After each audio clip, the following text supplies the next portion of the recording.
lapangan, kitab saudara bisa direvisi, kitab saudara bisa dikoreksi. Berarti dengan kata lain, kalau kitab saudara firman Tuhan, berarti ciptaan Tuhan bisa mengoreksi sang Tuhan. Gila nggak tuh? Agama apa yang seperti ini? Dia mampu mengoreksi dan memperbaiki serta merevisi firman Tuhan. Ini agama apa ini?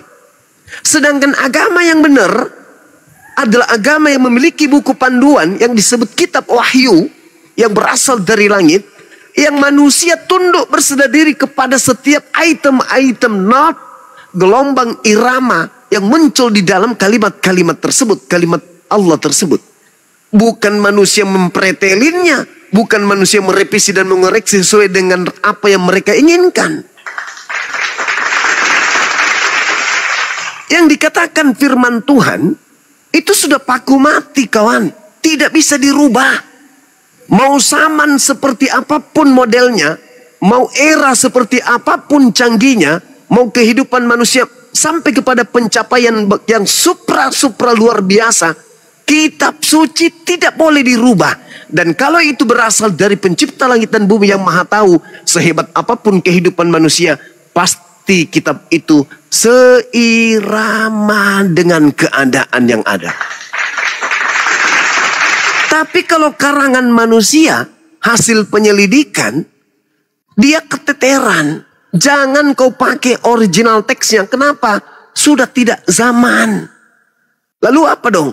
Kita pakai terjemahannya aja. Apa alasannya? Kalau terjemahan masih bisa direvisi. Terjemahan masih bisa dikoreksi. Loh, kok ada revisi koreksi? Maksudnya apa? Iya dong. Kalau tahun ini rasa bahasa dan cipta rasa bahasa itu sudah berubah, makna sebuah kata dalam bahasa manusia itu sudah berubah, maka boleh dong terjemahan kita perbaikin. Boleh dong kitab kita ini direvisi. Demi apa? Demi untuk mencapai apa yang kita inginkan di dalam beragama. Kita menginginkan orang mentuhankan selain daripada Tuhan. Ya buat revisi lagi, koreksi lagi. 50 tahun ke depan, yang disebut sendal bisa berubah menjadi daun pintu. Sesuai dengan selera. Kenapa? Ya terjemahan. Makanya saya katakan, kalau saya menjadi Kristen, tidak cukup waktu lama untuk saya tinggalkan agama itu. Kenapa? Mustahile firman Tuhan pencipta langit dan bumi bisa dikoreksi dan bisa direvisi dan diperbaiki oleh manusia. Mustahil. Sedangkan Kristen tidak punya senjata. Yang Kristen punya cuma terjemahan. Supaya dianggap itu lebih valid, lebih sahih, disebutlah Bible itu dengan sebutan Alkitab. Supaya itu lebih enak lagi, disebutlah di dalamnya kata Nabi, Rasul, Allah. Demi apa? Demi untuk memuluskan misi daripada adanya Bible tersebut. Kalau firman Tuhan tidak begitu, kawan. Firman Tuhan itu kamu mau hantam di lautan, lautan tak berubah, tak mampu merubahnya. Anda mau buang dia di udara, di langit, langit tidak bisa merubahnya. Anda mau leburkan di bumi, bumi tidak mampu merubahnya. Apalagi cuman manusia-manusia picik, tidak akan pernah mampu untuk merubah. Kenapa? Ini kalimat pencipta langit dan bumi. Sebagai presiden misalnya, tidak ada yang bisa merubah titah presiden. Apa yang sudah menjadi keputusan presiden itu tidak bisa dirubah kecuali atas persetujuan presiden itu sendiri, kecuali atas perintah presiden itu sendiri, baru bisa. Tapi kalau ada presiden punya titah dirubah-rubah oleh menteri tanpa sepengetahuan presiden, aturan-aturan tadi itu bukan lagi menjadi keputusan presiden, itu sudah asumsi para menteri. Begitulah keadaan Al-Quran. Al-Quran kalimatullah, EGP dengan zaman manusia, EGP dengan kemajuan zaman, EGP dengan perkembangan zaman ini. Nggak ada itu cerita. Firman Tuhan tetap firman Tuhan. Dan kalau itu firman Tuhan, tidak akan lekang dimakan zaman, tidak akan hanyut dan tergerus oleh perkembangan kehidupan manusia. Itu baru firman Tuhan. Kenapa bisa demikian? Karena ini kalimat yang maha tahu. Karena ini kalimat yang maha melihat. Karena ini kalimat yang maha mendengar. Karena dia memiliki aspek itu semua. Maka apa yang dikatakannya tidak mungkin keliru. Tidak akan mungkin salah. Tapi kalau manusia, syarat dengan kesalahan. Kalau buku itu bukan firman Tuhan, tetapi catatan manusia, lihat aja, Anda akan panen berjuta kekecewaan. Itu sudah pasti itu. Itu yang pertama. Yang kedua, Anda menggunakan kitabnya orang Yahudi. Seibarat Anda menggunakan terjemahan Al-Quran kami. Lalu terjemahan Al-Quran kami itu Anda pakai untuk mendirikan sekte baru di luar Islam. Siapa diri Anda di mata Islam? Lelucon, sampah, kasihan, diolok-olok, direndahkan, diremehkan, dipandang sebelah mata, bahkan kalau perlu diludahin. Ketika Anda berbicara mengenai kebenaran, Anda disemprot pakai ludah. Sama yang punya Quran. Karena Anda sosokan membahas, Tuhan kami anak-anak Tuhan. Tapi Anda hanya menggunakan terjemahan Al-Quran kami, lantas Anda membuat sebuah aliran kepercayaan. Maka bagi kami Anda sampah. Tetapi Anda tetap ngotot. Bahkan ada yang lebih parah. Kalian yang hanya memegang kemudian terjemahan Al-Quran, berani-beraninya berdebat dengan kami pemegang Al-Quran ini. Orang-orang Kristen hanya pemegang terjemahan, berani-beraninya berdebat dengan orang Yahudi yang pemegang kitab asli. Ini yang lucu. Tapi kenapa itu tidak sampai kepada pemahaman saudara? Kenapa? Kenapa nggak sampai kepada pemahaman saudara? Karena Yesus sudah berpesan, waspadalah kepada penyesat yang datang kepadamu, hai Bani Israel, dan akan menyesatkan banyak orang. Menyesatkan banyak orang berarti ada banyak orang yang disesatkan. Orang yang disesatkan ini ya sesat, tersesat. Orang yang tersesat ya tidak tahu jalan. Namanya tersesat.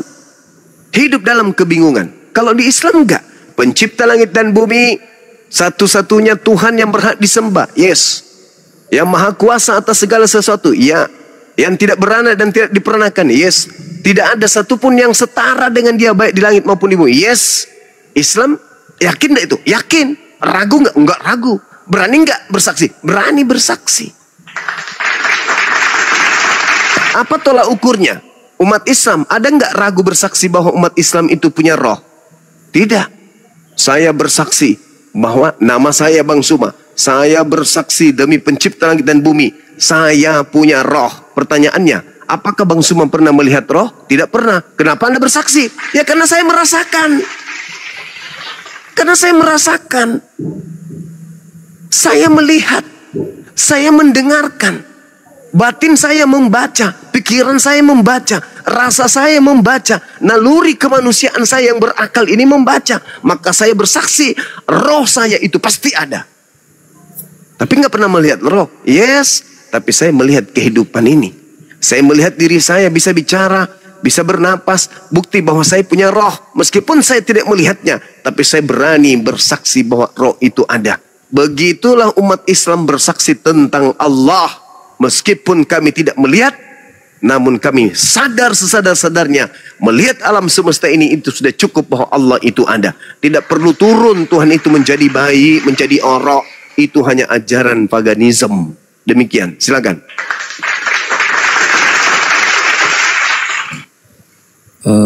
Kenapa abang menganggap Yesus yang bertemu Paulus itu penyesat? Ya, pasti. Karena Al-Quran saya mengatakan wa qaulihim, karena ucapan mereka. Karena ucapan. Itu Al-Quran surah An-Nisa ayat 157. Mereka dihukum karena ucapan mereka. Bukan hanya karena mereka terlibat dalam prosesi penyaliban itu. Enggak. Hanya sekedar berucap bahwasanya sesungguhnya Nabi Isa itu sudah dibunuh. Dia adalah Rasul Allah. Tetapi dia tidak beriman kepada kerasulannya. Maka Allah menghukum mereka. Mereka dihukum. Nah, ketika Allah menghukum mereka, apa kata Al-Quran? Wa makaru wa makarallah. Wallahu khairul makirin. Allah membalas kejahatan dan Allah adalah sebaik-baiknya pembalas kejahatan. Itu Quran saya. Sehingga ketika kemudian Al-Quran menarasikan bukan Nabi Isa yang dibunuh, berarti siapa yang dibunuh? Orang lain yang dibunuh. Ini ungkapan Nabi Allah kepada Nabi Muhammad terkait dengan tragedi penyaliban terhadap Nabi Isa alaihi salam. Itu. Kemudian berbicara mengenai Kristen beda lagi. Ini tak ada hubungannya dengan Kristen ini. Ketika dikatakan wa qaulihim, karena ucapan mereka, ini tak ada hubungannya dengan Kristen. Kristen ini muncul dari belakang yang disebut sebagai kelompok orang-orang zalim yang ada di tengah-tengah ahli kitab. Kristen ini bukan ahli kitab, tapi orang zalim yang hidup di tengah-tengah orang ahli kitab. Mereka lah yang kemudian menganggap bahwa Nabi Isa alaihissalam itu yang datang kepada pendiri agama mereka dan mengajarkan mereka untuk menuhankan Yesus. Mengambil kemudian tragedi penyaliban itu sebagai simbol keselamatan demi untuk melancarkan pengajaran terhadap penyetaraan makhluk roh bernama Yesus Kristus dengan pencipta langit dan bumi. Maka Kristen ini melantik makhluk yang mengaku Yesus Kristus setara sehakikat dengan pencipta. Berarti dengan kata lain, ada dua Tuhan yang satu hakikat. Artinya, Yesus yang manusia sehakikat dengan dia yang bukan manusia. Siapa pekerjaan ini? Pekerjaan siapa yang menginginkan kemudian agar Tuhan yang benar itu dikebiri, dikurung ceritanya, lalu dia menggantikan posisinya di atas muka bumi? Iblis. Bisa nggak iblis berpura-pura menjadi Yesus Kristus? Bisa. Apa buktinya? Yesus tanya, Yesus, ya paman, bisakah muncul Kristus palsu? Oh iya. Mesias yang ditunggu itu Yesus. Mesias palsu berarti Yesus palsu. Matius 24, nomor 24. Sebab kata Yesus, Mesias palsu, Kristus palsu, Yesus palsu, dan nabi-nabi palsu, atau rasul-rasul palsu, atau murid-murid palsu akan datang dan melakukan banyak mujizat. Sekiranya mungkin dia menyesatkan orang-orang pilihan juga. Itu kata Yesus. Berarti orang Kristen ini harus mawas diri.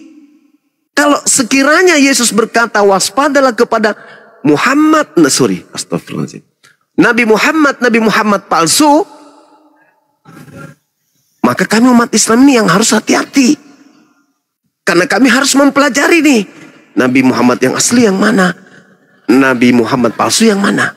Tapi karena pesannya waspadalah kepada Yesus palsu, maka Kristen yang waras kudu wajib hukumnya belajar menanggalkan doktrin dan dogma, tetapi belajar Bible dengan sungguh-sungguh.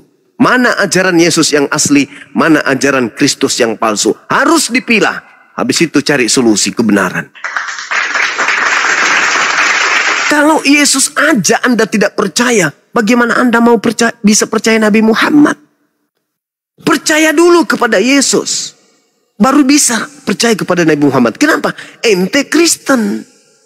Temukan dulu pemisah antara Yesus asli dengan Yesus yang bukan asli. Nah, kesimpulannya dari Bang Suma, Yesus itu manusia.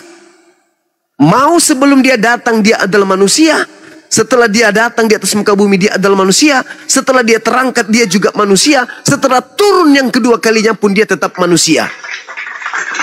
Lalu dari mana ilmunya? Yesus yang datang kepada Paulus itu bukan manusia. Lalu dari mana konsepnya Yesus Kristus yang bukan manusia ini kok dianggap anak Maria? Sejak kapan Maria melahirkan bukan manusia? Sejak kapan?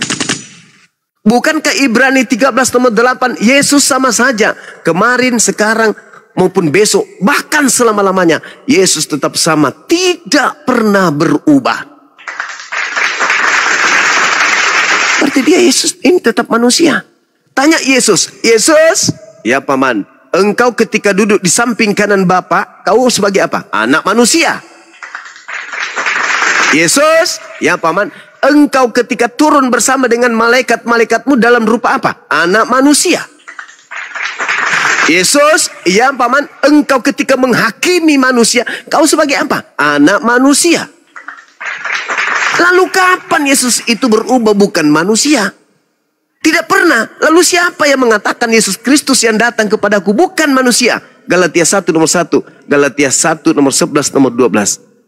Itulah nabi palsunya, si rasul palsu yang mengaku bertemu dengan Yesus, tetapi Yesusnya bukan manusia. Artinya yang ditemui oleh Paulus ini itu bukan anak Maria. Jadi anak Maria ketika Anda tuhankan, Anda panggil Tuhan, Anda bermujizat, bernubuat, mengusir setan pakai namanya, Anda akan diusir sama dia. Karena yang Anda sembah selama ini bernama Yesus Kristus, sejatinya bukan dia. Dan yang akan Anda temukan nanti di padang mahsyar bukan Yesus yang datang kepada Paulus, tetapi Nabiullah Isa alaihi salam lah yang akan Anda temui nanti. Yesus yang ada di padang gurun, yang ditemui Paulus dalam bilik rahasia, yang datang kepada Ananias, yang datang mengaku bintang timur di Pulau Patmos itu sudah tak ada nanti di padang mahsyar. Dia sudah lebih dulu ke rumahnya, neraka. Yang tinggal sisa Nabi Isa alaihi salam yang kalian sebut Yesus. Apa buktinya? Mari saya bacakan. Wa isqalallahu ya Isa bin Maryam a anta qulta linnas, wahai Isa putra Maryam, hambaku, ciptaanku, apakah ente yang mengajarkan mereka menuhankan dirimu selain daripada aku? Apa kata Nabi Isa? Qala subhanaka ma yakunu li an aqula ma laysa li bihaqq. Maha suci engkau ya Allah, aku tidak punya hak mengatakan sesuatu yang bukan hakku untuk aku katakan. Aku tidak pernah mengatakan kepada mereka sembahlah aku, akulah Tuhan. Enggak pernah. Ma qultu lahum illa ma amartani bi ani abdullah rabbi wa rabbakum. Aku hanya mengajarkan mereka sembahlah Allah Tuhanku dan Tuhanmu. Bagaimana dengan Yesus? Yesus juga demikian adanya. Yohanes 12 nomor 49 nomor 50. Aku tidak berkata-kata dari diriku sendiri loh. Apa yang aku katakan adalah apa yang diperintahkan untuk aku katakan, aku sampaikan. Lalu dari mana orang Kristen mengatakan Yesus itu Tuhan 100%, manusia 100%. Sedangkan Yesus sendiri tidak berkata-kata dari dirinya sendiri. Dan ucapan itu tidak pernah terlontar dari mulutnya Yesus. Yesus pun tidak pernah berkata kepada murid-muridnya Bani Israel, kepadaku telah diberi kuasa baik di langit maupun di bumi. Bullshit. Yesus tidak pernah mengucapkan kalimat itu. Yesus pun tidak pernah mengajarkan, akulah Alfa, akulah Omega, akulah awal, akulah akhir, akulah kematian, akulah kebangkitan. Yesus tidak pernah mengucapkan itu. Ucapan-ucapan itu muncul kemudian dari oknum yang memakai nama Yesus. Untuk apa dia pakai nama Yesus? Untuk menyesatkan manusia. Kalau dia pakai namanya bom-bom, tidak ada yang mau ikut. Tapi karena dia pakai nama Yesus, seorang tokoh yang mampu membangkitkan orang mati, yang mampu membuat orang lumpuh berjalan. Nama itu nama besar, nama itu nama dahsyat, nama yang disegani oleh Bani Israel kala itu. Nama yang membuat kemudian Bani Israel ahli kitab terguncang sehebat-hebatnya. Sehingga ketakutannya dia sampai pada kesimpulan, Yesus ini harus dibunuh. Kalau tidak, hanya karena nama Yesus, bangsa kita, tempat suci kita akan dirampas oleh bangsa Romawi. Yohanes 11 nomor 45 sampai nomor 52. Di data nomor 53-nya dikatakan, mulai hari itu karena kehebatan Yesus, karena kedahsyatan mukjizat-mukjizatnya, mereka kemudian sepakat untuk membunuh Yesus. Iblis memanfaatkan situasi itu. Apa buktinya pernyataan saya iblis memanfaatkan situasi? Baca Lukas 4 nomor 13. Itu kedua. Yang ketiga, orang keliteng tidak akan mungkin menjadi keliteng kalau hanya modal Lukas, Markus, Matius, Yohanes. Harus dilengkapi oleh 13 kitab milik Paulus. Siapa yang memproklamirkan kerasulan Paulus? Iblis. Di mana iblis memproklamirkan kerasulan Paulus? Kisah Para Rasul 16, nomor 16 sampai nomor 18. Jadi, yang memberikan pesan pengajaran memproklamirkan Yesus Kristus adalah Tuhan, iblisi. Yang memproklamirkan kerasulan Paulus, iblisi. Semua pekerjaan iblis. Makanya, pola yang diajarkan itu bertentangan dengan dalil akal. Pola yang diajarkan itu tidak sesuai dengan naluri kemanusiaan. Berbanding terbalik dengan Al-Quran. Walaqad karramna bani Adam wa hamalnahum fil barri wal bahri wa razaqnahum minat thayyibah. Dan sungguh aku Tuhan, aku Allah telah memuliakan anak cucu Adam. Kalau anak cucu Adam telah dimuliakan oleh Allah, berarti tak ada dosa waris, Cak Ayu. Kalau tidak ada dosa waris, berarti tidak ada penyaliban. Buat apa penyaliban? Buat apa? Toh di dalam kitabnya orang Yahudi, di mana itu ya? Seingat saya di mana? Mazmur 40, ya Rob. Mazmur 40, ya Rob. Nomor 7, coba saudara-saudara lihat. Semoga saya tidak keliru. Ya Rob, bantu saya ya Rob. Coba teman-teman dibacakan Mazmur 40 nomor 7.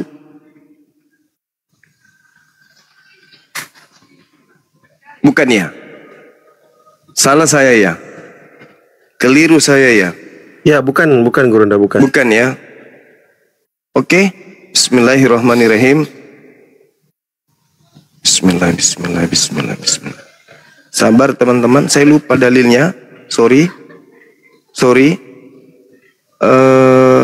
Mazmur 40 nomor 70. Mazmur 40 nomor 7.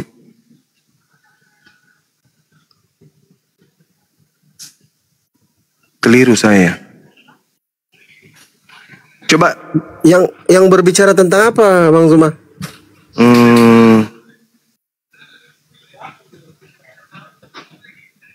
Yang seirama dengan Ibrani 10:8. Ini kalau di Mazmur 40 nomor 6 sampai 7. Coba nomor 6-nya coba. Engkau tidak berkenan kepada korban maksud saya itu. Maksud saya itu, tapi dicetakan lama disebutnya, dicetakan baru disebutnya data nomor 7, padahal itu nomor 6. Betul nggak? Ya, betul Kanda. Masya Allah. Ini karena kebanyakan makan Indomie ini. Silakan. Makanya hafalannya bagus. Coba dibaca lagi, Dek. Dibaca tadi. Mazmur berapa? Mazmur 40 nomor 6. Ya. Engkau tidak berkenan kepada korban sembelihan dan korban sajian, tetapi engkau telah membuka telingaku, korban bakaran dan korban penghapus dosa tidak engkau tuntut.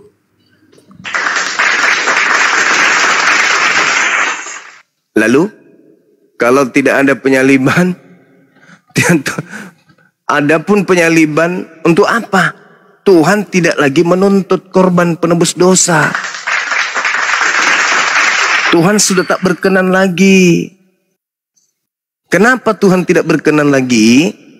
Karena setiap mereka merasakan mau melakukan kemaksiatan apapun selalu berpikir, wah gampang kok, saya punya duit, berdosa aja dulu, nanti ku tebus dengan motong sapi, motong lembu, motong domba. Besok berdosa lagi, potong lagi domba. Aku mau berzina malam ini, soalnya besok aku bisa beli domba untuk sembelih penghapus dosa. Tuhan sudah tak berkenan. Sedangkan 1 Yohanes 1 nomor 2 atau 1 Yohanes 2 nomor 1 Di situ dikatakan, anak-anakku jangan kau berbuat dosa. Tetapi apabila kau berbuat dosa, ada Yesus Kristus sebagai pendamai dosa kita. Makanya di Kristen semuanya halal. Makanya di Kristen semuanya boleh. Kenapa? Karena mereka sudah tak mau lagi diperhamba. Mereka tidak mau lagi diperhamba. Mereka sudah memerdekakan dari kuk penghambaan. Itu jelas itu, saudara-saudara. Ya, jelas itu. Bang, berarti gini ya. Yesus sudah disalib, terus Paulus ketemu Yesus, terus Paulus itu mengajarkan pada orang-orang Roma, terus orang-orang Roma itu percaya gitu. Iya, betul. Benar itu. Kenapa? Karena sejatinya sebelum Paulus datang mengajarkan agamanya, orang-orang Roma konsepnya sudah seperti itu. Tinggal dilebur aja. Makanya masih ada Natal, pohon Natal, Sinterklas, kemudian apa lagi? Ibadahnya Minggu. Itu semua disadur, diadopsi itu. Terjadi sinkretisme antara ajaran Tauhid, satu Tuhan dengan ajaran tiga Tuhan. Lahirlah Katolik. Lahirlah Katolik. Makanya dalam suratnya Paulus di Galatia 1 nomor 15, Galatia 2 nomor 8, aku diutus kepada orang-orang yang tidak bersunat dan orang-orang non-Yahudi. Itu pengakuan Paulus sendiri. Sedangkan Yesus yang asli diutus kepada domba-domba yang sesat dari umat Israel. Sama enggak? Enggak sama. Yang satu diutus kepada domba yang sesat dari umat Israel, yang satu mengaku diutus kepada non-Yahudi. Bukan domba. Bukan domba, tapi guguk. Begitu saudara. Kaidahnya seperti itu. Kan Yesus itu kalau di Islam kan Nabi yang abang yakini sampai sekarang Masih hidup. Ya. Yes. Selain Yesus siapa lagi yang kayak gitu, yang masih hidup, ada nggak? Kalau kami di Islam, semua manusia yang mati dalam keadaan jihad, memperjuangkan kemudian dinul agama yang diajarkan oleh para nabi, mati mereka masih hidup sampai sekarang. Wala tahsabanna alladhina kutilu fi sabilillahi amwata bal ahya inda rabbihim yurzaqun. Buktinya ketika Isra Mi'raj Nabi Muhammad bertemu dengan para nabi. Buktinya ketika Yesus mengajak kemudian Yakobus, Yohanes dan Petrus naik ke bukit, dia bertemu dengan Elia dan Nabi Musa alaihissalam. Bukankah di dalam Ulangan 34 Nabi Musa sudah meninggal dunia? Kenapa dia bisa bertemu dengan Yesus? Berarti mereka hidup. Mereka hidup. Inilah yang diterangkan Al-Quran. Wala tahsabanna alladhina kutilu fi sabilillahi amwata. Jadi kalau ada yang mengatakan Nabi Muhammad itu mati nggak hidup, itu bohong. Al-Quran mengatakan beliau hidup. Surah Ali Imran ayat 169. Kalau dibantah lagi, kenapa Nabi Musa bisa bertemu dengan Yesus? Kenapa kemudian dia bisa bertemu dengan nabi-nabi yang lain? Bagaimana dengan Nabi Khidir dan seterusnya? Mereka masih hidup. Tidak ada sejarah yang menorehkan kemudian menuliskan mereka mati. Melkisedek, ya kan? Seperti juga Elia di dalam kitab saudara. Makanya ketika dikatakan Yesus itu adalah korban karena dia tidak pernah berdosa, itu juga keliru. Mengapa saya mengatakan kitab Anda itu direvisi dan bukan firman Tuhan? Coba, apa mungkin Yesus yang mengatakan dalam Yohanes 3 nomor 13? Tidak ada seorang manusia yang pernah naik ke surga melainkan aku. Tidak ada yang pernah naik ke surga melainkan aku. Lah, bagaimana dengan di kitab 2 raja-raja itu? Ternyata Elia lebih dulu naik ke surga daripada Yesus. Itu bohong. Seperti itu saudaraku.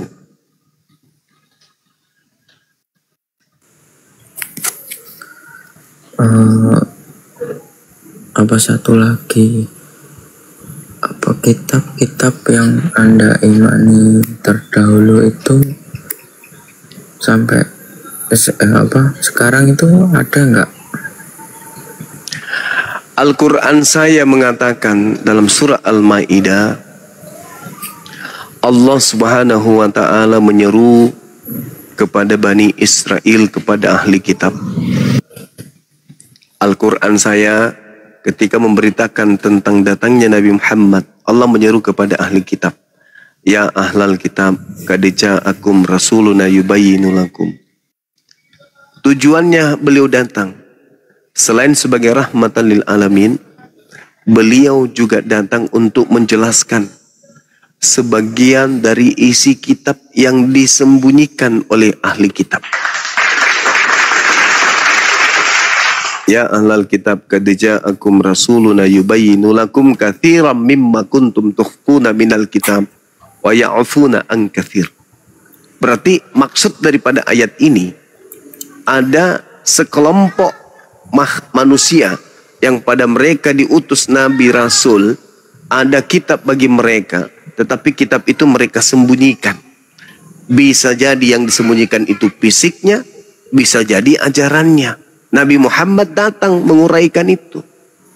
Jadi ketika dikatakan orang Kristen, mana nama Nabi Muhammad di dalam Taurat? Kami jawab, Taurat itu sudah disembunyikan. Kalau Anda bisa menunjukkan kitabnya Nabi Musa, berarti Al-Quran keliru. Tapi karena Anda tidak sanggup membuktikan, menunjukkan kitabnya Nabi Musa, maka Al-Quran tetap saja benar.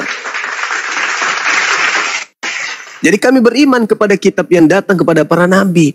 Dan kami beriman kepada Al-Quran yang mengatakan kitab-kitab itu sudah bercampur aduk dengan tulisan tangan manusia. Ya ahlal kitab, lima talbisunal haqqa bil batil.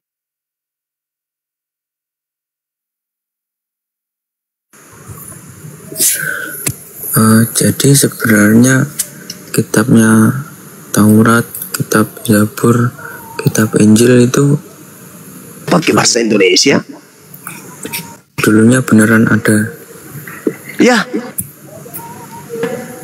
dulu benar ada.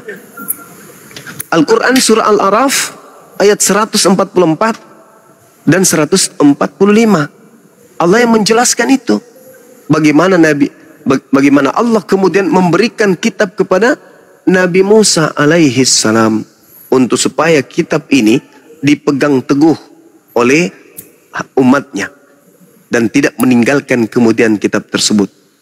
Tapi faktanya mereka melanggar. Mereka melanggar perjanjian Allah dengan Nabi Musa alaihi salam. Qala ya Musa inni istafaituka 'alan nas birisalati wa bikalami. Wahai Musa, sesungguhnya aku memilih melebihkan engkau dari manusia yang lain pada masamu untuk membawa risalahku dan firmanku. Sebab itu fakhuz ma ataituk, kata Allah, berpegang teguhlah kepada apa yang aku berikan kepadamu. Pegang teguh. Bukan cuma Nabi Musa yang diminta untuk berpegang teguh kepada firman yang datang kepada beliau, tetapi Nabi Musa juga diminta oleh Allah agar kaumnya juga berpegang teguh sebaik-baiknya kepada Taurat. Apakah mereka berpegang teguh? Tidak. Mereka kemudian melanggar, merombak, meninggalkan, mencampur adukkan. Mereka lebih cinta kehidupan dunia daripada mencintai kehidupan akhirat. Seperti itu kawan. Jadi jangan pernah mimpi bisa bertemu lagi dengan kitabnya Nabi Musa yang ori. Dalam arti kata terjaga sanadnya. Silakan. Saya kan mikirnya begini, kalau Al-Quran itu diimani orang yang dipakai orang Muslim, kalau Injil orang Kristen, kalau Taurat itu orang Yahudi, terus ada satu lagi itu kemana? Yang Zabur. Kalau Zabur, maksudnya itu diimani orang yang beragama apa itu? Ya Bani Israel. Bani Israel juga itu bang. Itu ahli kitab itu. Larinya ke ahli kitab. Seperti dalam Al-Quran surah Al-Isra ayat 55. An-Nisa ayat 163. Dan telah kami berikan Zabur kepada Nabi Daud dan seterusnya. Itu diberikan kepada Nabi Daud itu. Ya, kitabnya ahli kitab punya kitab. Makanya yang diseru ketika Al-Quran menyeru ahli kitab. Lima talbisuna haqqa bil batil. Maka yang dimaksud di sini adalah kitab para nabi yang datang kepada mereka, termasuk Zabur. Kan itu kitabnya orang-orang ahli kitab tuh, orang Yahudi. Mereka mengkitabkan kitab Tanakh. Nah, masuk dalam kelompok kitab itu yang adalah Mazmur, atau kalau kami menyebutnya Zabur. Itu semua untuk Bani Israel. Taurat, kemudian Zabur atau Mazmur, dan yang terakhir Injil.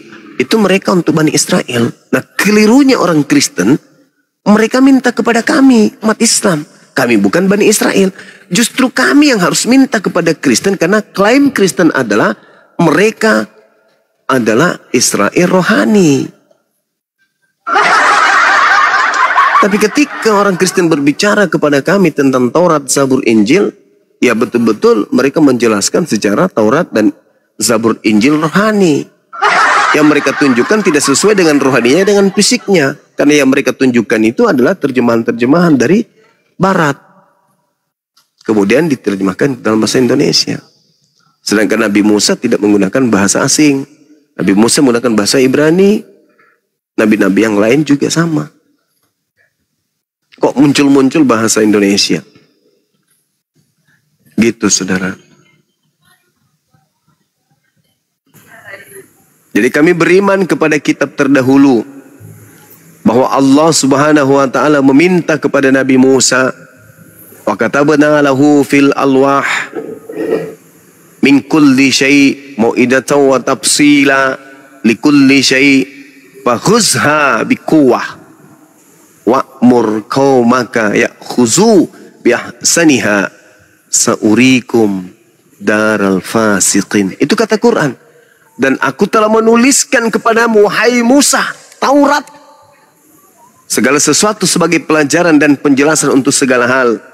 Maka aku berkata kepadamu, wahai Nabi Musa, berpegang teguhlah kepada Tauratku dan suruhlah kaummu berpegang teguh kepadanya dengan sebaik-baiknya. Dilanggar enggak mereka? Dilanggar. Makanya mereka kemudian sebagiannya dikutuk menjadi menjadi kerah. Karena mereka melanggar. Itu apa? Tapi ada nggak yang sampai saat ini secuil ayat dari Taurat, Injil, Zabur itu yang masih ada sampai sekarang tuh ada? Kalau di dalam Al-Quran, seruan Nabi Musa dan seruan Nabi Isa kepada Bani Israel untuk menyembah kepada Allah. Itu ada dalam Al-Quran surah As-Saff. Itu ada. Wa isqala Musa ya Bani Israel inni rasulullahi ilaikum. Itu jelas itu. Begitu juga Nabi Isa. Ucapan yang sama. Wa isqala Isa bin Maryam ya Bani Israel inni rasulullahi ilaikum. Jadi dua nabi ini sama-sama mengajarkan kalau dirinya itu rasul hanya untuk Bani Israel. Kepada Bani Israel, Nabi Musa menerangkan, Nabi Isa menjelaskan, Yesus pun di dalam Bible menerangkan kalau dia hanya untuk Bani Israel. Bukan hanya sampai di situ. Mereka Bani Israel diminta agar waspada kepada penyusup yang berpura-pura menjadi domba, padahal mereka adalah ciligala yang buaj. Tanya aja diri Anda, apa hubungannya Yesus anak Maria dengan Anda? Mana benang merahnya? Oh ada Bang Suma. Yang mana? Pergilah ke seluruh bangsa, jadikanlah ke seluruh dunia, jadikan seluruh bangsa menjadi muridku. Alamak, itu bukan anak Maria. Anak Maria mengatakan, aku diutus hanya kepada domba yang sesat dari umat Israel. Tidak hanya sampai di situ, Yesus berkata dalam Matius 10, nomor 5, nomor 6, Yesus berpesan kepada ke-12 muridnya agar jangan ke bangsa lain, melainkan pergi kepada domba-domba yang sesat dari umat Israel saja. Itu dalil. Bahkan Lukas 1 nomor 33, di situ diterangkan Yesus ini adalah raja untuk Bani Yakub, dan kerajaannya itu untuk selama-lamanya. Untuk selama-lamanya untuk Bani Yakub. Apakah saudara-saudara Kristen itu Bani Yakub? Bukan. Berarti Andalah penyusup yang dimaksud tersebut. Andalah pengikut Kristus palsu yang dimaksud. Karena Yesus menubuatkan akan datangnya Yesus palsu dan pengikutnya banyak. Dan hanya satu-satunya kandidat di atas muka bumi ini yang menjadi pengikut Kristus hanya Aliteng. Bukan Hindu, bukan Buddha, bukan Islam, tapi Aliteng. Kalianlah itu kawan. Kalianlah. Apa enggak malu menyembah makhluk yang diurapi Tuhan? Pada hari ini telah lahir bagimu manusia yang diurapi. Tapi supaya kalian itu bisa tersesat, maka lembaga kalian menuliskan pada hari ini telah lahir bagimu juru selamat Kristus, Tuhan di kota Daud. Padahal tak begitu terjemahan yang aslinya. Terjemahan aslinya adalah pada hari ini telah lahir bagimu juru selamat, orang yang diurapi Tuhan di kota Daud. Itu aslinya terjemahannya. Tapi karena ada yang menginginkan kalian tersesat, maka semua yang bisa menyesatkan kamu itu dipakai agar kalian itu bisa terpalingkan dari ajaran Yesus yang sebenarnya. Sebenarnya yang beriman kepada Yesus itu kami. Yang percaya kepada Yesus itu kami. Sementara kalian tidak percaya dan tidak beriman kepada Yesus. Mari saya buktikan. Ketika Yesus mengatakan hidup kekal itu adalah percaya dirinya sebagai utusan Tuhan, umat Islam percaya dia utusan Tuhan. Tanpa embel-embel. Kalau kalian ditanya, apakah kalian percaya Yesus itu utusan Tuhan? Percaya. Intip ke gereja. Siapa yang kalian sembah? Ya utusan Tuhan. Berarti kalian tidak percaya sebenarnya. Mulut Anda itu tidak bisa dipegang. Anda itu bukan sampai kepada level iman. Anda hanya level percaya. Yang disebut iman adalah apa yang ada di dalam hati, dilontarkan oleh mulut, diaplikasikan dengan perbuatan, itu iman. Kalau yang Anda lakoni sekarang ini itu bukan iman, itu aliran kepercayaan.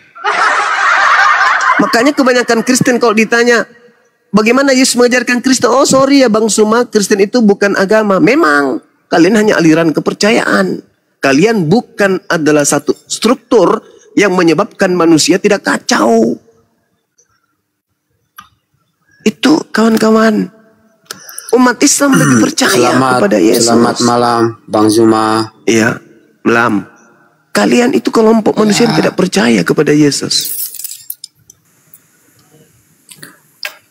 Bang, satu lagi saya silakan turun. Assalamualaikum warahmatullahi wabarakatuh. Abang. Waalaikumsalam warahmatullahi wabarakatuh. Semuanya. Saya lihat di TikTok itu, menurut Islam katanya umur bumi tidak sampai 1500 tahun.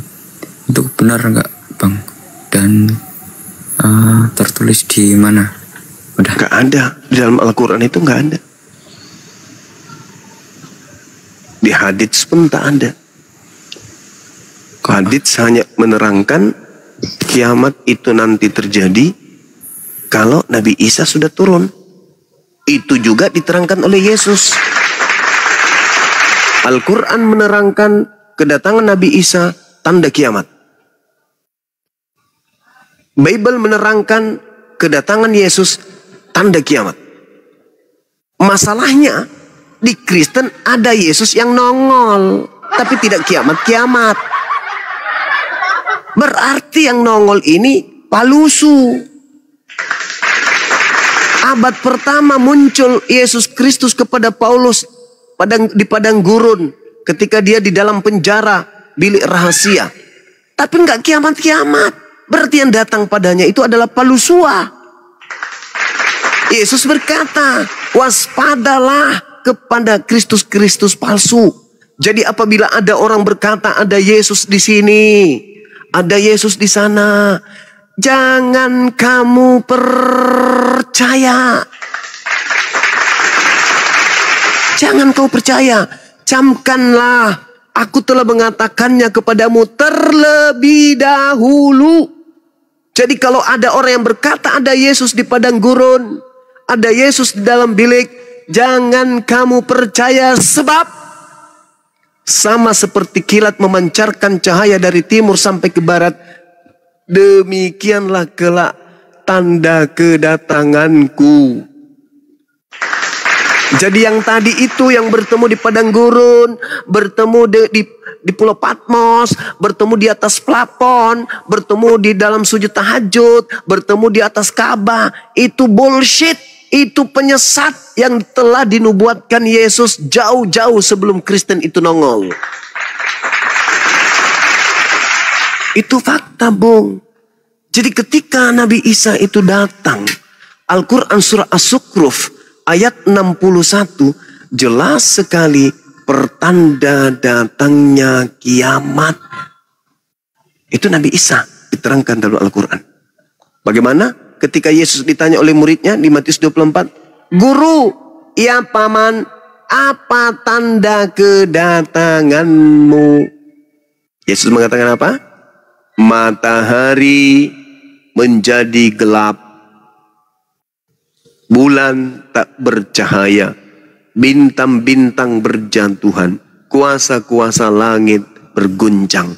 Aku, anak manusia, akan nampak di langit. Seluruh manusia akan meratap dan kedatanganku dipandang, dilihat oleh seluruh manusia yang hidup di atas muka bumi. Itu tanda kedatanganku. Pertanyaannya, apakah keadaan itu sudah terjadi? Sudah pernah terjadi? Belum. Tapi yang mengaku-ngaku pernah bertemu Yesus banyak nggak? Banyak. Termasuk si Paulus, pengikutnya Aliteng. Inilah Aliteng yang menggenapi nubuatan Yesus. Kristus palsu akan datang dan menyesatkan banyak orang. Dan banyak orang itu diterangkan dalam Matius 24 nomor 5. Mana banyak orang itu sekarang? Mana? Ya Aliteng. Siapa lagi kalau bukan Aliteng?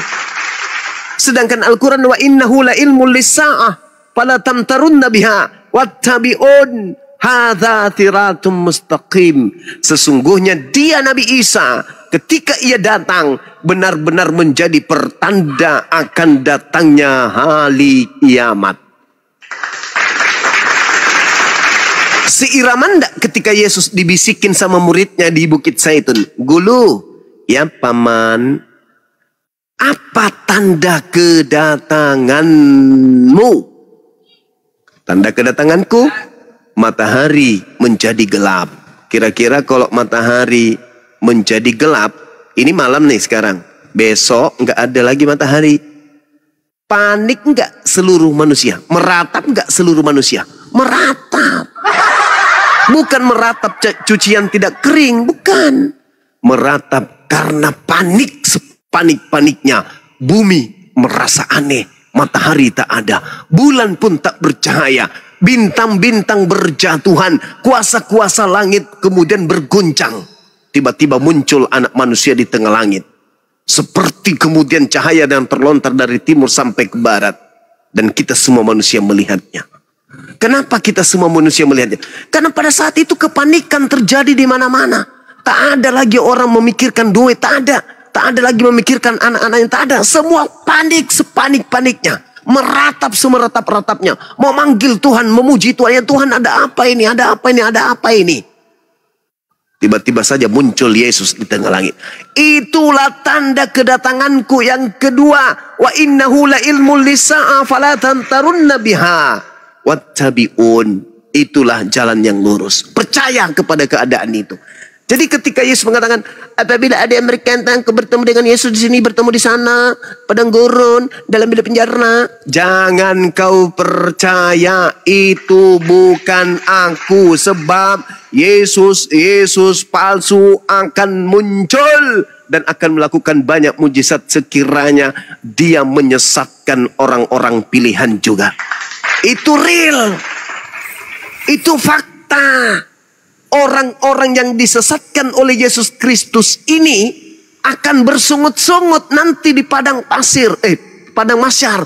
Pada saat kita akan dihisap, pada saat kita akan diadili, mereka yang menyembah Yesus Kristus di dunia ini akan menangis, meratap, memanggil Yesus. Tapi Yesus itu mengatakan, yang asli mengatakan apa? Enyahlah daripadaku, kalian semua pembuat kejahatan. Aku tidak mengenal kalian. Apa enggak malu digituin? Siang malam berdoa kepada Yesus. Tapi Yesus berkata, aku tidak mengenal kalian. Kalian pembuat kejahatan. Ternyata yang kalian ikuti adalah Kristus palsu. Kristus palsu yang telah menyesatkan kalian. Sudah datang Islam untuk sebagai jalan satu-satunya menuju kembali kepada jalan yang benar. Kalian tolak.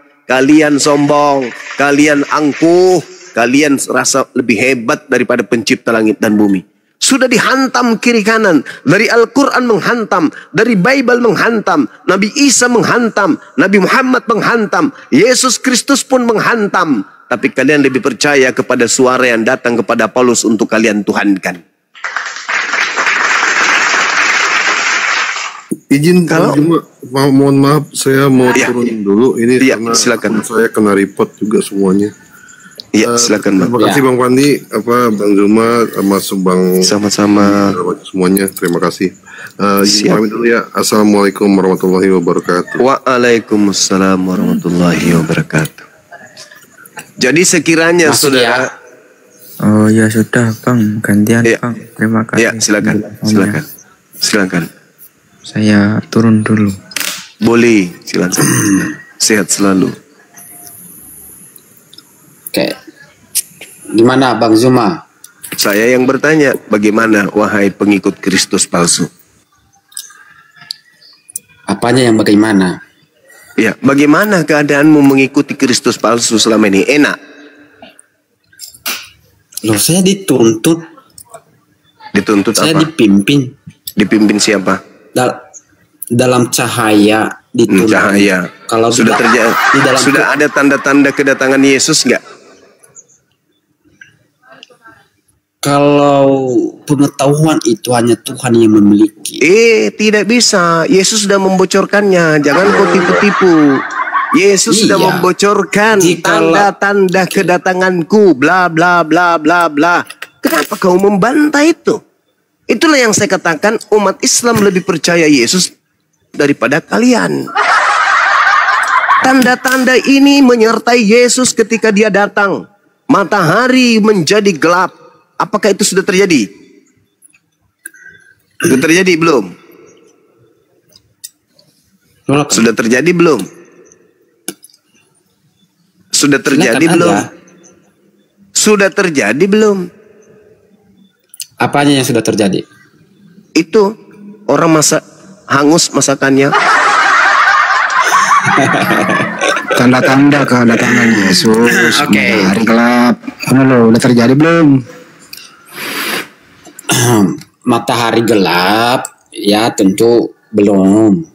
Nah, berarti Yesus belum datang. Berarti sudah. Yang datang mengajarkan agama keriting itu bukan Yesus, tapi si palsu. Sesederhana itu, andai kalian mau menggunakan akal sehat, sederhana. Tapi karena kalian sudah disesatkan, kalian hidup dalam gulungan kesesatan, kalian mempertahankan kesesatan itu dengan sombongnya. Tanda-tanda ini akan menyertai kedatanganku. Matahari menjadi gelap, bulan tak bercahaya. Ini sekarang bulan bercahaya nih di kota Makassar. Berarti yang datang 2000 tahun yang lalu itu bukan Ecus. Tapi itu palsu yang kalian imani. Kalian mengimani Aliteng ini adalah pengiman itu palsu. Boleh saya tanggapin Bang Zuma? Ya boleh, silakan. Oke.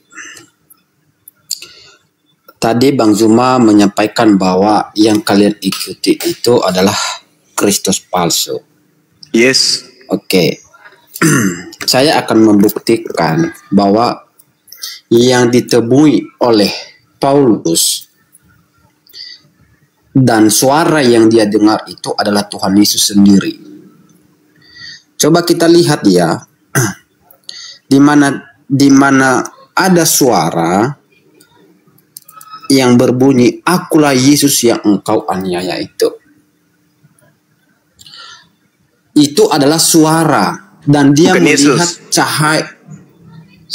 Bukan Yesus. Sabar. Itu bukan Yesus. Yesus kan dia di situ mengakui aku adalah Yesus yang. Nah, kenapa nggak ada tanda-tanda menyertai kalau dia Yesus? Karena menyertai apa? Ya kan tanda-tanda kedatangannya. Matahari menjadi belum gelap. Saatnya. Loh, belum berarti saatnya. yang datang itu bukan dia. Itulah ya, Kristus sabar palsu. nanti. Silakan bantah nanti.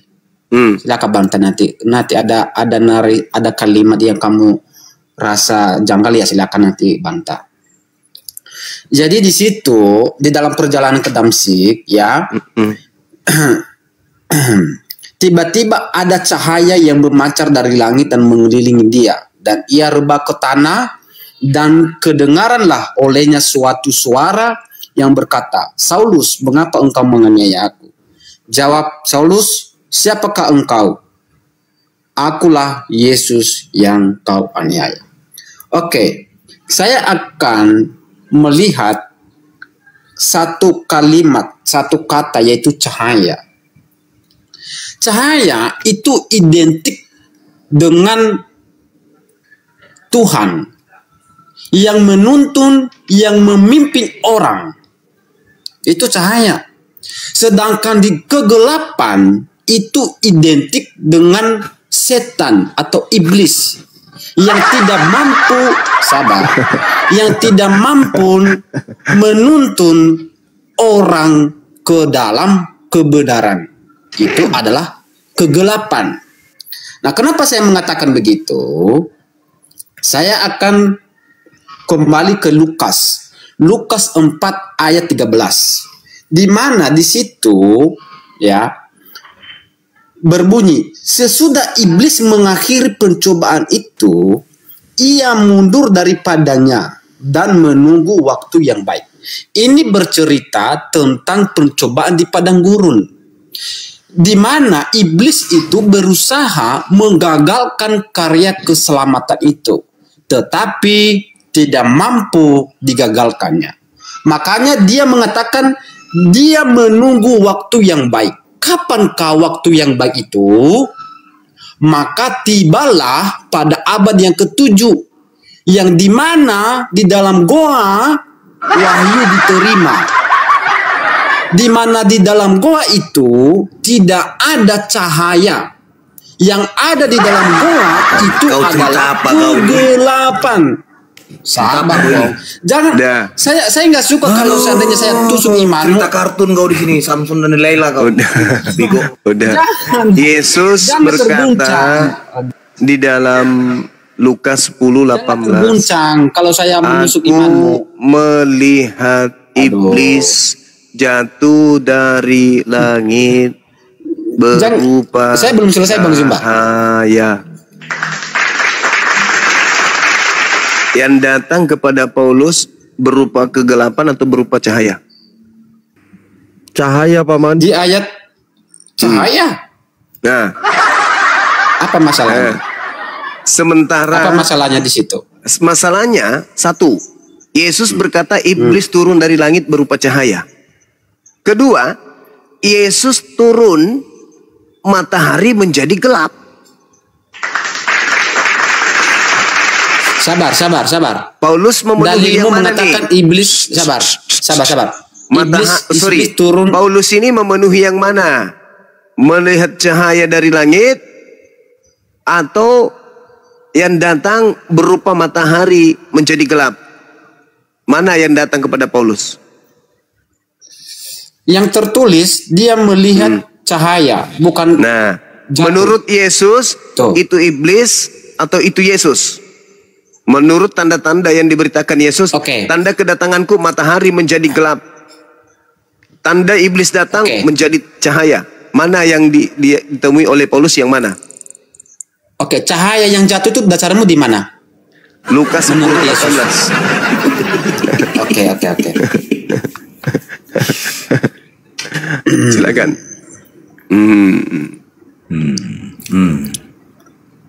Lukas 10 18.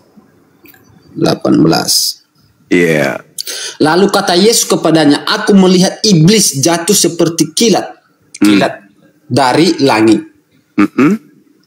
Oke. Siapakah dia? Iblis Iblis yang datang ke Ya kan? Paulus. Iya. Loh. Emang cahaya yang di dalam yang kisah para rasul itu apakah terjatuh enggak? Bukan kisah para Enggak. Terjatuh enggak di dalam cahaya itu? Sama enggak dengan Lukas itu? Aku melihat Sinkron enggak? iblis, saudara. Di situ dalam bahasa Yunani pipto. Pipto itu turun atau kemudian runtuh atau ditimpa atau dari atas ke bawah alias jatuh menimpa ke bawah. Oke. Hmm. Oke. Di dalam Oke Lukas itu dijelaskan di dalam 2 Petrus sebab malaikat-malaikat yang berbuat dosa tetapi melemparkan mereka ke dalam neraka dan dengan demikian menyerahkannya ke dalam gua-gua. Jadi artinya bahwa yang jatuh itu adalah malaikat. Sabar. Saya nggak suka kalau diskusi begini loh. Ada yang Iya, kau ngarang dari tadi ngarang. Enggak. Yang diceritakan kok kalau abad-abad lain. Jangan cerita kartunya Ya. dulu. Kau terlalu lama ke di Gunung Stoli, Udahlah. keluar dikit. Janganlah kalau diskusi begini dipotong-potong, saya nggak suka kalau begini lah. Silakan Anda bernarasi, saya menghargai. Perbolehkan saya juga bernarasi gitu loh. Saling menghargai aja. Itu aja. Silakan Anda mengkritik iman saya. Silakan. Saya juga boleh mengkritik imanmu gitu loh. Udah. Jangan Oke. Jadi siapakah yang jatuh itu adalah malaikat yang berbuat dosa. Sedangkan di dalam kisah para rasul itu tidak jatuh. Dan dia melihat dan dia buta selama 3 hari dan tidak melihat. Baru dia melihat setelah 3 hari. Nah, jadi yang kalau kita melihat wahyu yang diterima Paulus, ya cahaya yang dilihat itu, sedangkan Muhammad yang diterima di dalam goa itu adalah tergenapi di dalam Lukas 4:13 yang dimana iblis menunggu waktu yang baik, di mana dia akan berusaha menggagalkan karya keselamatan itu dan membuat orang itu tidak percaya kepada Kristus. Sehingga di dalam goa itu dia sesatkan orang dan dia mengatakan bahwa ini adalah dari Tuhan. Karena iblis juga tahu bisa mengutip firman di mana di dalam Lukas 4 itu tentang ada yang tertulis, ya, jatuhkanlah engkau dari bait Allah. Itu tergenapi di dalam Mazmur 91:11-12. Dia tahu. Nah, di dalam kegelapan itu, nah disitulah dia menyesatkan. Nah, kenapa saya mengatakan juga begitu? Yang menerima juga, ya, Umi. Artinya bahwa memang matanya bisa melihat, tetapi kecerdasan jiwanya itu buta, tidak bisa membaca. Apa yang dikatakan Tuhan Yesus kepada orang yang jiwanya buta, jika seluruh tubuhmu terang dan tidak ada bagian yang gelap, maka seluruh yang akan terang, sama seperti apabila pelita menerangi engkau dengan cahaya. Oke, udah. Tidak mungkin orang buta menuntut orang buta. Ya, oke, silakan. Udahlah, banyak kali cingkune kau. Kapan Nabi Muhammad itu pernah bertemu Yesus? Kapan Nabi Muhammad bertemu Yesus? Bego, kau minta ampun. Silakan. Mana aja kau? Silakan. Iya. Jadi kalau Anda mengatakan bahwa masuk ke goa, Yesus berkata, penguasa dunia itu akan dilemparkan keluar dari kubur. Dan yang kamu sembah, yang nebus dosa kamu di atas salib itu dimasukkan ke dalam goa. Lalu dia keluar dari goa itu pada hari ketiga. Dan Yesus sendiri mengatakan dia, sang penguasa dunia itu iblis. Penguasa dunia itu iblis. Yang ingin memberikan kuasa kepada Yesus di Lukas 4 itu iblis. Dan yang keluar dari kubur itu mengaku dia adalah penguasa dunia. Berarti yang keluar pada hari ketiga yang kamu sembah itu adalah iblisi. Itu fakta, itu real. Dan Yesus tidak pernah berkata kalau waspadalah kepada Nabi Muhammad. Nabi Muhammad tidak bergelar Kristus. Yesus berpesan agar waspada kepada Yesus Kristus. Matius 24 nomor 4 nomor 5, Lukas 21 nomor 8. Itu loh yang perlu kamu pahami, itu jangan egois. Kami umat Islam, andai saja ada pesan untuk waspada kepada Nabi Muhammad, kepada yang bernama nama tersebut, maka kami memahami ada Nabi Muhammad palsu. Kami harus waspada terhadap ajarannya. Tapi pesan itu tak ada, baik dari Nabi Muhammad maupun dari Yesus. Nah, sekarang Yesusnya berpesan waspada kepada Yesus Kristus. Maka yang harus waspada siapa? Ya ente pada Kristen ini. Kok jadinya menyembur-nyemburkan fitnah kepada Nabi Muhammad? Sedangkan penyesat yang muncul bergelar Kristus. Sedangkan kalianlah pengikut Kristus itu. Tidak ada penyesat bergelar Nabi Muhammad. Terkait masuk ke dalam gua, Bung, Yesaya yang lebih tua, yang lebih dulu datang daripada Bible yang Anda punya, menerangkan bahwa iblis naik ke awan, bercita-cita bermimpi naik ke awan untuk menyamai pencipta langit dan bumi. Tapi Tuhan mengatakan sebaliknya, justru kau kumasukkan ke dalam alam kubur. Jadi iblisnya dimasukkan ke alam kubur. Ketika iblisnya ingin dilemparkan keluar, maka dilemparkan dari kubur. Sembahanmu itu keluar dari kubur. Kamu baca Yohanes 12 nomor 31, Yohanes 14 nomor 30. Penguasa dunia itu iblis, dan penguasa dunia yang adalah iblis itu dilemparkan dari kubur. Dan kau menyembah adalah sosok yang datang kepada Paulus yang keluar dari kubur itu. Itu kenyataan, itu fakta. Sampai di sini tidak paham kan? Silakan. Oke, saya menanggapi ya. Tadi saya sudah menyampaikan bahwa Lukas yang Anda sampaikan itu, kilat langit yang jatuh itu tidak sinkron dengan apa yang terjadi di dalam Kisah Para Rasul 9. Tidak sinkron. Di mana letak tidak sinkronnya? Bahwa di dalam Lukas itu menerangkan bahwa jatuh. Dan tidak ada yang melihat. Nah, sedangkan di dalam Kisah Para Rasul itu tidak jatuh, tetapi dilihat. Itu tidak nyambung. Segala sesuatu itu yang berkaitan dengan nubuatan itu harus sinkron sesuai dan tergenapi apa kata-kata itu. Contoh seperti nubuatan, di mana Petrus dia mengatakan, aku mengasihi engkau Tuhan. Tetapi Tuhan Yesus mengatakan, sebelum ayam berkokok, engkau akan menyangkal aku 3 kali. Tergenapi enggak? Tergenapi. Tepat seperti apa yang disampaikan Tuhan Yesus itu. Nah, sinkron enggak Lukas itu kepada Kisah Para Rasul? Tidak sinkron. Maka saya mengatakan bahwa itu yang Anda bawa data di Lukas itu tidak sinkron, tidak betul. Karena memang di dalam Kisah Para Rasul itu cahaya adalah Tuhan Yesus datang kepada Paulus. Karena Tuhan Yesus datang kepada orang yang berdosa, orang yang melakukan kejahatan, dan dia berbalik kepada sang terang itu. Itu Tuhan Yesus datang kepada orang berdosa, bukan kepada orang yang sok baik.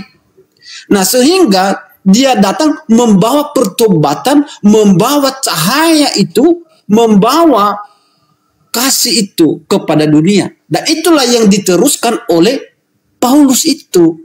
Nah, itu tentang Paulus. Saya masuk kepada Islam. Ya, saya masuk. Saya melihat di dalam pewahyuan yang diterima oleh Muhammad itu banyak janji-janji yang diberikan, yang dia terima. Apa janji-janji itu? Tentang surga, kenikmatan, kekuasaan. Bukankah itu sudah ditawarkan kepada Kristus di padang gurun dan Kristus menolaknya? Tetapi Nabi Muhammad menerima wahyu dan dia mengatakan ini adalah kebenaran. Sabar dong, sabar. Loh, sabar dong. sabar. Nah, jadi sesuatu yang ditawarkan, kenikmatan, kekuasaan, kemuliaan dunia yang ditawarkan kepada Yesus di padang gurun, dia menolak. Tetapi ketika kepada Nabi Muhammad di dalam gua ditawarkan tentang surga, kenikmatan, segala macam, tapi dia mengatakan ini adalah kebenaran. Nah, ini kan merupakan suatu hal yang bertolak belakang. Nah, saya melihat juga di dalam Islam memperbolehkan dusta. Sedangkan Tuhan Yesus katakan ya dan katakan tidak. Nah, di dalam kebenaran itu tidak ada dusta, tidak ada kebohongan. Tetapi di dalam Islam diperbolehkan berdusta. Karena kenapa? Sang bapa berdusta itulah iblis. Karena tidak ada kebenaran di dalam dirinya. Karena dia menyamar seperti malaikat terang. Oke, sampai di situ silakan ditanggapi. Ya, jadi yang mana yang harus saya tanggapi ya? Karena yang Anda sampaikan itu tidak ada datanya. Anda hanya berhalusinasi gitu loh. Terlalu jauh ente itu loncat kepada Nabi Muhammad. Nabi Muhammad itu datang justru adalah menjadi solusi atas kebuntuan, atas kesalahan, atas kepicikan kemudian keadaan yang muncul disebabkan karena sosok yang mengaku Kristus ini. Tapi sayangnya saya berbicara dengan orang yang tidak pernah paham. Yesus meminta Bani Israel waspada kepada Kristus, bukan waspada kepada Nabi Muhammad. Itu udah selesai. Jadi jangan Anda menampilkan sebuah narasi yang tak ada dasar pijakannya. Justru terkait Nabi Muhammad, Yesus menubuatkannya sebagai roh kebenaran. Nanti kalau saya jelaskan Anda loncat ke situ lagi. Selesaikan dulu. Kristus palsu dan pengikutnya yang banyak itu yang mana? Kristus palsu, pengikut Kristus ya Kristen. Sekarang yang Anda harus tuntaskan, Kristus yang datang kepada ente itu asli. Karena yang asli hanya untuk Bani Israel tok. Anda bukan Bani Israel. Berarti yang datang kepada Anda itu palsu. Sederhana kan? Yang asli mengatakan aku diutus hanya kepada domba yang sesat dari umat Israel. Itu pengakuan dia. Sedangkan yang datang kepada ente itu makhluk, sosok roh yang mengaku untuk seluruh manusia. Berbeda. Tugas Anda membuktikan bahwa yang datang kepada Paulus itu asli. Apa yang bisa Anda upayakan? Bahwa itu asli. Sedangkan yang datang kepada Bani Israel itu manusia. Mulutnya sendiri mengatakan manusia. Sedangkan yang datang kepada Paulus bukan manusia. Paulus mengatakan, aku menerima Injil bukan dari manusia, tapi dari Yesus. Berarti dari Yesus yang bukan anak Maria. Lalu kalau bukan anak Maria, siapa lagi? Ya yang palsu. Astaghfirullahaladzim, ya Allah yang karim. Jangan Anda melemparkan sesuatu yang tidak ada dasarnya di dalam Bible.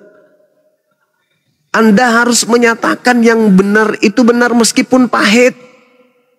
Apa sulitnya bagi setan mengaku Yesus Kristus? Sedangkan indikasi jelasnya sudah Yesus lontarkan kepada muridnya. Yesus palsu dan nabi-nabi palsu akan datang dan akan melakukan banyak mukjizat. Pauluslah itu. Sampai-sampai dia dianggap dewa Hermes. Kenapa? Karena saking banyaknya mukjizatnya. Berarti dia sudah memenuhi syarat. Nabi, rasul yang datang kepadanya memenuhi syarat sebagai Kristus palsu. Begitu loh saudara. Nggak usah kita terlalu panjang lebar ke sana kemari. Buktikan aja dulu bahwa yang datang kepada Paulus itu adalah anak manusia. Silakan. Izin sedikit bentar Bang Yaudu. Bang Zuma Gurunda itu yang berkata hihihi segala kuasa telah diberikan itu kepadaku. iblis. Oh iblis, siap. Iblis. Baca Lukas 4 nomor 6. Yesus tidak pernah berkata ketika dia melakukan penginjilan. 3 tahun Yesus ya bersama dengan murid-muridnya dengan berbagai macam tekanan, tindakan yang dilakukan oleh orang Yahudi dan Romawi terhadap dirinya. Dia tidak pernah berkata kuasa telah diberikan kepadaku. Nggak ada itu. Malah dia mengatakan, aku tidak dapat berbuat apa-apa dari diriku sendiri. Apa yang aku perlihatkan kepada kalian, membangkitkan orang mati, orang lumpuh berjalan, orang buta mengintip, itu semua bukti bahwa aku adalah nabi Tuhan, utusan Tuhan. Bukan kuasa yang diberikan kepadaku, tetapi itu adalah Tuhan yang melakukan melalui aku. Yohanes 4 nomor 34. Kisah Para Rasul 2 nomor 22. Yohanes 5 nomor 36. Itu semua hanya bukti bahwa aku ini utusan. Tidak diberikan kuasa kepadaku, tidak. Yang aku lakukan itu Tuhan yang melakukannya melalui aku. Bukan kuasa yang diberikan. Sedangkan ia mengatakan kepadaku telah diberi kuasa dan aku berhak memberikan kepada siapapun yang aku kehendaki. Itu iblis. Mana ada Yesus pernah berkata kepadaku telah diberi kuasa? Nggak pernah. Yang berkata kepadaku telah diberi kuasa itu hanya setan. Di dalam Lukas 4 nomor 6. Jadi yang keluar dari kubur telah diberi kuasa oleh iblis. Dan aku berhak memberikan kepada siapapun yang aku kehendaki. Nah, iblis berhak memberikan kuasa kepada pengganti Yesus yang masuk ke kubur. Sehingga dia keluar dari kubur, dia mengatakan kepadaku telah diberi kuasa. Pergilah jadikanlah seluruh bangsa menjadi muridku. Siapa yang menginginkan manusia semua menjadi pengikutnya? Iblis. Nah, kita tanya kepada saudara Yehuda. Ya aduhai. Apakah kemudian ada ilmu yang bisa Anda sajikan kepada kami di sini bahwa yang datang kepada Paulus itu adalah anak Maria? Ada enggak bukti? Sedangkan yang datang kepada Paulus mengaku bukan manusia. Sedangkan anak Maria adalah manusia. Sama nggak antara yang bukan manusia dengan manusia? Sama nggak? Meskipun namanya sama. Nama boleh sama, tapi oknum berbeda.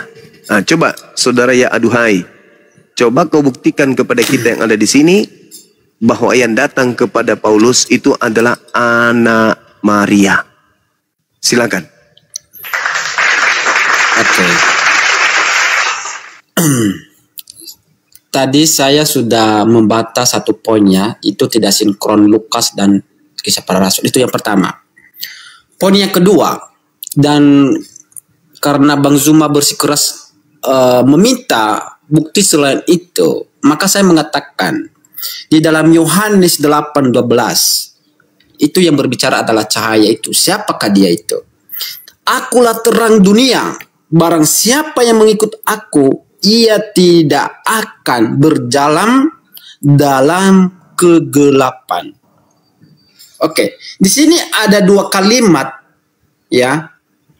Ada terang dan ada kegelapan. Siapa yang mengikuti Yesus, dia ada dalam terang itu dan tidak ada dalam kegelapan. Kegelapan itu identik dengan kejahatan. Ya. Itu tentang cahaya. Jadi cahaya itu siapa? Ya, Tuhan itu. Bukti yang kedua lagi, siapakah itu?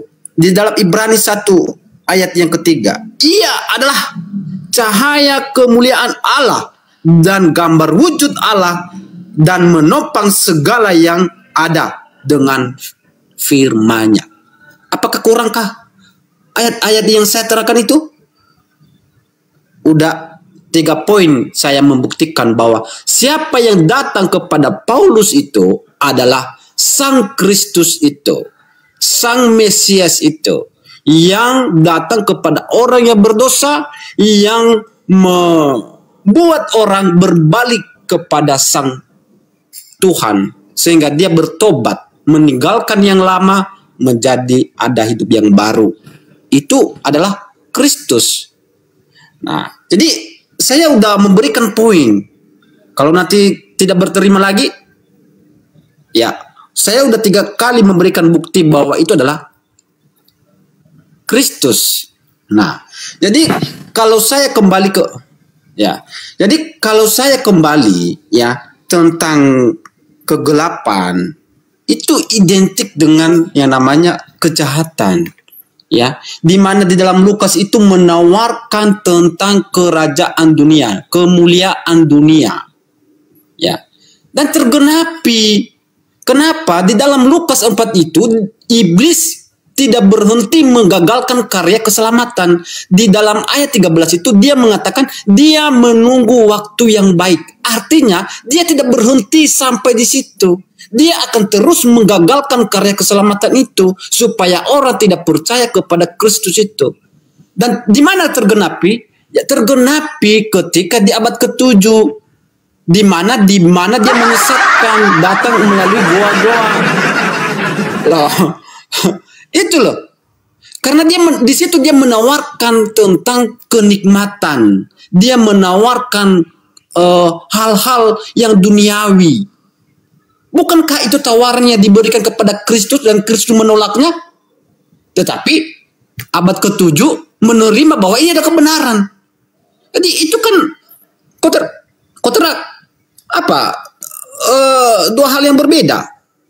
Nah, terus saya melihat lagi orang yang menerima juga itu adalah orang yang umi, yang dimana jiwanya secara keseluruhan tidak dapat membaca.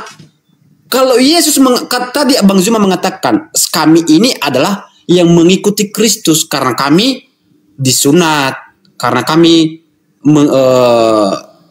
mengikuti sujud.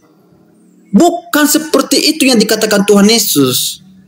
Justru Tuhan Yesus, ya, di dalam Markus menegur kami supaya kami jangan mengikuti orang buta. Karena dia mengatakan, biarkanlah mereka yang menuntut orang buta. Jika orang buta menuntut orang buta, maka keduanya jatuh ke dalam lubang. Dapatkah orang buta menuntut orang buta? Itulah. Nah, ketika kecerdasan itu buta, maka gelaplah seluruh tubuhnya. Tidak ada kebenaran di dalam kegelapan itu. Jadi tergenapi di dalam Lukas 13 itu ada kenikmatan, ada Umi tidak bisa membaca, tergenapi. Ada dua hal yang tergenapi itu. Silakan sampai di sini dulu. Oke. Iya. Ad-dunya sijnul mu'min wa jannatul kafir. Dunia ini adalah penjara bagi orang Islam. Jadi tidak ada yang menerima janji dari iblis tentang kuasa dunia, itu nggak ada. Andai saja umat Islam itu diberi kuasa dunia, maka sebagai penguasa dunia, di dunia ini umat Islam tidak mau diatur.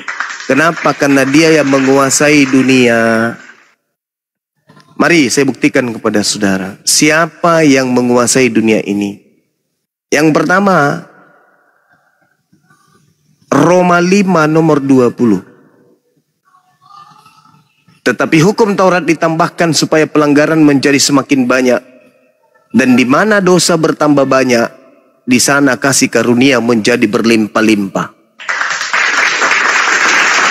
Semakin banyak dosa, semakin banyak karunia. Ini konsep siapa? Konsep penguasa dunia. Kemudian, di dalam Galatia 5, supaya kita Kristen sungguh-sungguh merdeka. Sebab Kristus telah memerdekakan kita. Karena itu berdirilah teguh. Dan jangan lagi mau dikenakan penghambaan. Siapa yang tidak mau menghambakan diri lagi? Hanya penguasa dunia. Karena dia merasa menguasai dunia ini, dia tidak mau lagi diatur oleh Tuhan. Mereka merasa sungguh-sungguh merdeka. Karena Kristus telah merdekakan mereka. Mereka menjadi penguasa dunia. Mereka tidak mau diatur lagi oleh Tuhan pencipta. 1 Korintus 10 nomor 23. Segala sesuatu diperbolehkan. Tetapi segala sesuatu tidak berguna bagiku. Segala sesuatu diperbolehkan. Ya, benar. Tetapi bukan segala sesuatu membangun. Siapa yang membolehkan dan membenarkan dan tidak lagi mengatur dirinya dengan aturan Tuhan, mereka bebas di dunia. Siapa? Dialah penguasa dunia ini. 1 Korintus 6 nomor 12. Segala sesuatu halal bagiku. Dan itu pun harus kau ikuti karena aku harus menjadi toladanmu. Siapa yang menghalalkan segala sesuatu yang diharamkan oleh Tuhan, dialah penguasa dunia. Siapa dia? Libelisis. Ibrani 6 nomor 1. Sebab itu marilah kita tinggalkan hukum-hukum pertama, yaitu perjanjian lama. Mari beralih kepada perkembangannya yang penuh. Jangan lagi kita meletakkan lagi dasar pertobatan dari perbuatan-perbuatan yang sia-sia. Dan dasar kepercayaan kepada Tuhan. Yaitu ajaran tentang berbagai pembaptisan, penumpangan tangan, kebaktian orang-orang mati dan hukuman kekal. Dan itulah yang akan kita perbuat jika Tuhan mengizinkannya. Sebab mereka yang pernah diterangi hatinya, yang pernah mengecap karunia dunia, dan yang surgawi pernah menjadi bagian dalam Roh Kudus. Marilah kita meninggalkan hukum-hukum Tuhan dan beralih kepada perkembangannya yang penuh. Jangan lagi mau meletakkan lagi dasar pertobatan dari perbuatan-perbuatan yang sia-sia. Siapa yang tidak mau lagi mengikuti aturan Tuhan dan meninggalkan asas-asas yang diberikan Tuhan? Hanya iblis penguasa dunia. Kolose 2 nomor 16 nomor 23. Karena itu janganlah kamu biarkan orang menghukum kamu mengenai makanan dan minuman. Jangan mau diatur tentang haram halal makanan minuman. Jangan. Pokoknya semua boleh kau minum. Pokoknya semua boleh kau makan. Kalau perlu kau makan itu aspal. Kau bakar itu kapal selam. Kau kau bakar itu mobil truk, makan semuanya. Pokoknya semua yang diatur bebas. Jangan lagi kalian mau diatur. Mari, jangan lagi kamu biarkan kemenanganmu digagalkan oleh orang yang berpura-pura merendahkan diri dan beribadah. Jangan. Tetapi marilah kita memerdekakan diri kita dalam Yesus Kristus. Haleluya. Itu yang terjadi. Jadi kalau Anda mengatakan kami ini hidup di dalam kegelapan, justru ente yang hidup dalam kegelapan. Kami terang benderang. Kami beribadah dasarnya ada. Kami menyembah pencipta langit dan bumi. Sedangkan ente pengikut Kristus sang penyesat. Siapa yang mengajarkan membebaskan diri manusia dari hukum-hukum Tuhan? Iblisis. Adam dibebaskan oleh iblis dalam aturan Tuhan. Tiba-tiba iblis datang membatalkan semua aturan Tuhan. Lantas Anda mengaminkan, entelah yang hidup dalam alam kegelapan. Saking gelapnya, Yesus menubuatkan Kristus, Anda loncatnya kepada Nabi Muhammad. Karena gelap, otak gak berfungsi, sebilis sisis sudah menguasai Anda dan logika Anda. Waspadalah kepada Kristus, kok larinya ke abad ke-7. Otak rusak, cuman modal air liur, cuman modal penyesatan yang terlontar dari mulut hanya kebohongan dan dusta. Kamu tidak bisa kemudian membantah dan mempertahankan imanmu. Kamu hanya bisa menyerang, tapi kamu tidak bisa mempertahankan imanmu. Waspadalah kepada Kristus. Nabi Muhammad sejak kapan bergelar Kristus? Yang harus diwaspadai adalah yang datang kepada kalian yang ngaku-ngaku bergelar Kristus itu. Pertahankan itu. Jangan lari ke Nabi Muhammad. Nabi Muhammad tidak pernah tersentuh oleh Yesus. Selain Nabi Muhammad mengajarkan, dia yang datang setelahku akan memuliakan aku. Satu-satunya Nabi antara Paulus, Lukas, Markus, Matius dan juga Nabi Muhammad. Hanya Nabi Muhammad yang memuliakan sosok yang datang kepada Bani Israel. Sedangkan kalian menghinakannya. Ditampar, ditonjok, dihantam kepalanya, ditonjok mukanya, diludahin, ditelanjangin, digantung, ditombak, diracun, dibunuh, dikuburkan dan seterusnya. Kalian yang menghinakannya. Sedangkan kami melepaskan tuduhan-tuduhan itu semuanya. Dan beliau tetap suci sampai hari ini. Kami yang memuliakan dia. Kalian yang menghancurkan dia. Di dalam Al-Quran, Nabi Adam alaihissalam dan keturunannya dimuliakan. Sedangkan di kalian, akibat ajaran gelap, Nabi Adam mewariskan kebohongan. Yang berupa kebohongan yaitu dosa waris pada manusia. Kebohongan. Yesus Tuhan yang datang dalam rupa manusia, bohong. Yesus menebus segala dosa manusia, bohong. Yesus adalah Tuhan yang inkarnasi menjadi manusia, bohong. Maria melahirkan Tuhan, bohong. Manusia menjadi daging, Tuhan jadi daging, bohong. Tak ada yang terlontar dari mulutmu kecuali kebohongan. Kamu berada dalam hidup gelap. Hanya iblis yang mengarahkan manusia meninggalkan dan menanggalkan hukum-hukum Tuhan. Sedangkan Yesus berkata dalam Matius 5 nomor 20, jika hidup agamamu tidak lebih sempurna, tidak lebih baik dari Taurat, maka kau tidak bisa masuk ke dalam surga. Apa maksud Yesus? Maksudnya hidup keagamaanmu itu harus lebih rapi, lebih tersusun, lebih rapi, lebih banyak, lebih aturannya sempurna, lebih baik, lebih banyak aturan-aturannya. Karena Yesus sendiri mengatakan dalam Yohanes 14:12, barang siapa yang mengasihi aku, dia akan melakukan pekerjaan-pekerjaan yang aku lakukan, bahkan pekerjaan yang jauh lebih besar dari pekerjaan yang aku lakukan. Aku cuman sekali aja puasa. 40 hari 40 malam. Yes, tapi cuman sekali aja. Tapi yang mengasihi aku akan melakukan puasa yang jauh lebih besar dari puasa yang aku lakukan. Aku sujud hanya pada saat tertentu tentu saja. Tapi yang mengasihi aku akan sujud menyembah kepada pencipta langit dan bumi. Jauh lebih hebat daripada sujudku kepada pencipta langit dan bumi. Nah, sedangkan menjadi kaliteng, jangan lagi mau diperhamba. Marilah kita meninggalkan hukum-hukum pertama. Marilah kita jangan diperbudak lagi oleh oleh dunia. Jangan lagi mau diatur tentang hukuman makanan minuman. Jangan lagi ada penghambaan. Kita merdeka, semua halal, semua boleh. Ajaran sibilisis. Ajaran sibilisis. Hanya iblis yang mau bebas dari perintah-perintah Tuhan.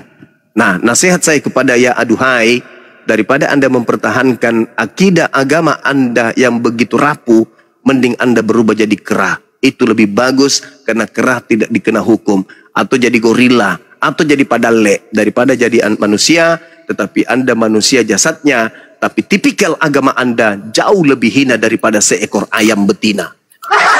Silakan. Oke. Saya menanggapi apa yang disampaikan oleh Bang Zuma merujuk kepada ketetapan hukum yang dimana tidak, orang Kristen itu tidak mau diatur, segala sesuatu halal. Oke. Saya akan mengatakan bahwa apa yang dikatakan Tuhan Yesus tentang apa yang haram dan apa itu yang halal. Tuhan Yesus mengatakan, ya, di dalam Matius 15 ayat 1, ya, bukan yang masuk ke dalam mulut yang menajiskan orang, melainkan yang keluar dari mulut, itulah yang menajiskan orang itu. Jadi bukan yang masuk, tetapi kata-kata yang kotor itu, yang haram, yang tidak boleh diucapkan. Kenapa tidak boleh diucapkan? Karena, ya, karena Allah itu Paulus, adalah kasih. Itu Paulus, bukan Yesus, kuceluk. Itu Matius. Sabar. Kenapa tidak boleh diucapkan kata-kata kotor, menghina, menghujat? Karena di dalam Yohanes menerangkan bahwa barang siapa tidak mengasihi, ia tidak mengenal Allah. Sebab Allah itu adalah kasih. Nah, kenapa kasih ini penting? Di dalam hukum Taurat, ya, yang ke-10 itu dibuat hukum. Kasih antara mati, hukum kasih mati. kepada Tuhan, Kasih mati. antara hukum kepada Tuhan dan hukum kepada manusia. Itu adalah hukum kasih. Kenapa kasih ini penting? Karena di dalam 1 Korintus 13 ayat 8 berbunyi, kasih itu tidak berkesudahan. Tetapi yang berkesudahan itu apa kalau begitu? Yang berkesudahan itu adalah nubuatan akan berakhir, bahasa roh akan berhenti, pengetahuan akan lenyap. Tetapi kasih itu tidak lenyap. Jadi perlu sekali bahwa kasih itu diterapkan dan diperlakukan melalui perbuatan dan kata-kata, bukan yang masuk ke dalam perut. Nah, itu yang dikatakan Tuhan Yesus tentang yang najis dan halal. Nah, apa yang terjadi tentang saudara saya Islam juga, ya, mereka mengatakan saya mengikuti bahwa kami tidak memakan babi segala macam, anjing segala macam yang dilarang, kami tidak mengikuti. Di dalam Taurat itu, ya, coba ya kita merenungkan ini.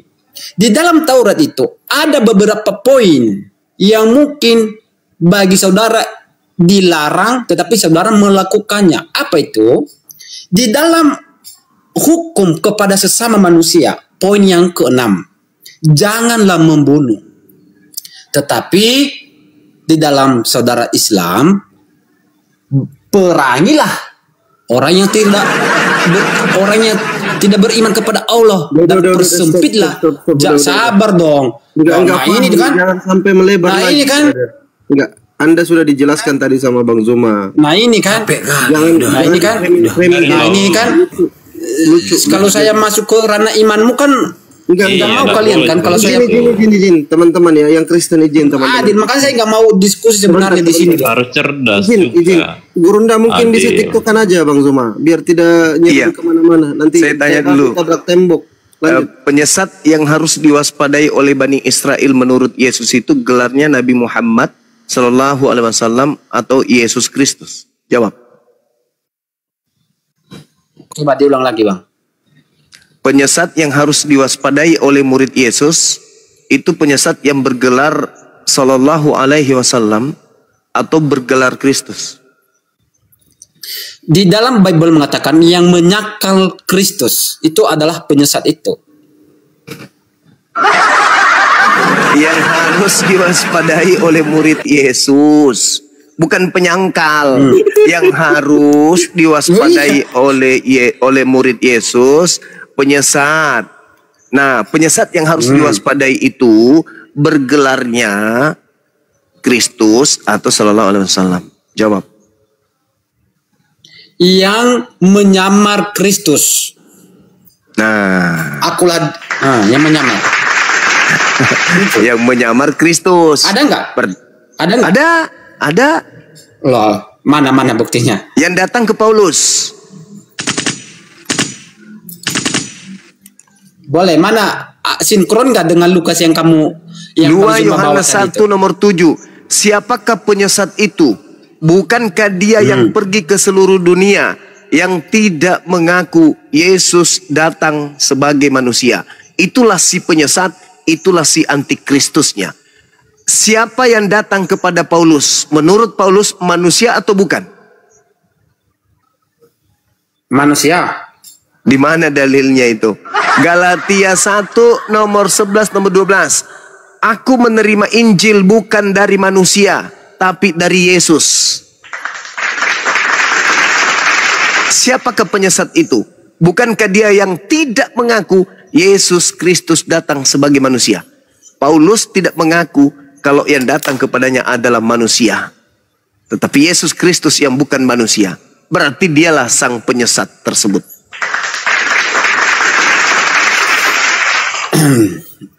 Jadi gini ya. Jadi apa? Di dalam Paulus itu menerangkan di dalam surat-suratnya bahwa Tuhan Yesus dengan kemanusiaannya juga telah mati menebus dosa-dosa kita. Jadi sabar dong. Sabar. Aduh, parah. Jangan lagi kau bawa saudara. Jangan lagi kau bawa surat Paulus. Karena kenapa? Karena Kristus palsunya telah terbukti adalah yang di Paulus. Dan penyesatnya adalah Paulus. Karena tidak mengaku Yesus Kristus datang sebagai manusia. Ngapain lagi kau bawa surat-suratnya? Dia yang mengakui itu kan. Dia mengatakan bahwa karena kematian kemanusiaannya yang telah menebus kita dari dosa-dosa. Ya kan? Ada masalah nggak di situ? Dia mengakui kan? Ada, jelas ada tapi masalah. Di sisi lain ada masalah. Sebab menurut Yesus, penebus dosa harus berdasarkan dengan korban yang diperintahkan oleh Nabi Musa. Matius 8 nomor 4. Pergilah, persembahkanlah persembahan yang diperintahkan oleh Nabi Musa. Iya apa? Apa yang diperintahkan oleh Nabi Musa? Yang diperintahkan oleh Nabi Musa manusia atau binatang? Persembahan yang dimaksud di dalam perjanjian lama itu adalah seperti binatang, yang hewan itu domba. Yang diperintahkan oleh Yesus. Nah, agar mengikuti. Agar mengikuti. Ayo. Lalu siapa yang mengajarkan mempersembahkan manusia? Persembahan itu adalah persembahan yang tidak bercacat, tidak bernoda. Oke? Nah, sabar. Nah, di dalam perjanjian lama juga mengatakan aku akan membuat perjanjian baru, ya. Di mana itu adalah hukum Taurat kan? Ya, kan Tuhan Yesus menggenapi karena Tuhan Yesus tidak bercacat, tidak berdosa. Karena dia itu adalah imam yang menjadi jembatan antara manusia dengan Tuhan. Dari mana ilmunya Anda dapatkan bahwa persembahan yang tidak bercacat itu adalah Yesus? Dari mana ilmunya? Kan dari dasar bahwa Tuhan mengatakan bahwa bawalah persembahan kurban itu yang tidak bercacat, tidak bernoda. Oke? Persembahan yang diminta Tuhan. Sabar. Persembahan yang diminta Tuhan binatang atau manusia? Nah, maka itu kan dibuat di dalam kitab Yeremia kalau nggak salah. Dia akan membuat perjanjian baru. Saya ulang. Itu kan yang diminta oleh Tuhan binatang atau manusia? Loh, kan dia akan menyelamatkan manusia melalui yang diminta oleh Tuhan untuk menjadi korban penebus dosa manusia atau binatang? Di dalam perjanjian lama binatang, domba, kambing. Iya. Yang minta persembahan manusia siapa? Tuhan sendiri yang memberikan nyawanya. Yang memberikan dirinya untuk Tuhan bunuh diri, teman-teman. Tuhan bunuh diri. Karena begitu besar kasih Allah akan dunia ini sehingga ia mengaruniakan anaknya yang tunggal supaya setiap orang tidak binasa melainkan beroleh yang hidup kekal. Kenapa dia melakukan itu? Karena dia hidup kasih. Kekal karena percaya kepada Yesus, kan? Betul? Yes. Yes. Sekarang ketika Yesus berkata, aku diutus hanya kepada domba yang sesat dari umat Israel, percaya nggak? Kan dia ada mengatakan begitu. Dia diutus kepada Bani, ya. Percaya nggak? Dan di mana di ayat di mana orang punya aku ditolak? Percaya nggak? Loh, sabar dulu. Enggak percaya nggak ketika Yesus berkata, aku diutus hanya kepada domba yang sesat dari umat Israel? Anda percaya nggak? Sama seperti juga Islam diutus kepada hanya Bani Iblisnya Arab. Kenapa kamu mengikuti? Iblisnya kuat ini. Iblisnya kuat. Aku diutus hanya kepada domba yang hilang, yang sesat dari umat Israel. Anda percaya? Iya. Kalau Anda percaya, Anda siapa? Apakah Anda Bani Israel? Sama seperti kalian kan. Mengapa kalian mengikuti Muhammad orang Arab? Karena dia Nabi Muhammad diutus untuk litubayyina linnas. Al-Qur'anul Karim surah An-Nahl ayat 44. Nabi Muhammad diutus untuk seluruh umat manusia. Lah, dia mengatakan aku hanya diutus untuk kau ummi. Bagaimana itu? Iya, di mana dalilnya?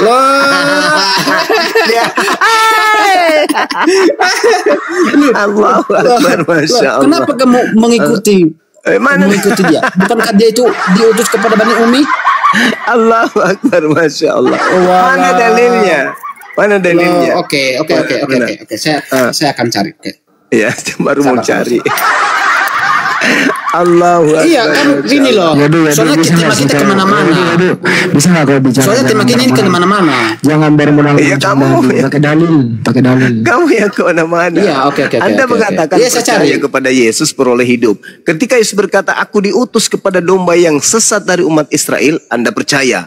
Percaya. Nah, kalau Anda percaya, berarti Anda menolak makhluk yang keluar dari kubur mengaku diutus untuk seluruh bangsa. Karena itu dua oknum yang berbeda. Satu untuk domba yang sesat dari umat Israel, satu untuk seluruh bangsa. Namanya aja yang sama, tapi oknumnya berbeda. Itulah si penyesat. Mungkin saudara Kaisar ada iklan dulu. Aduh pare nih Baho.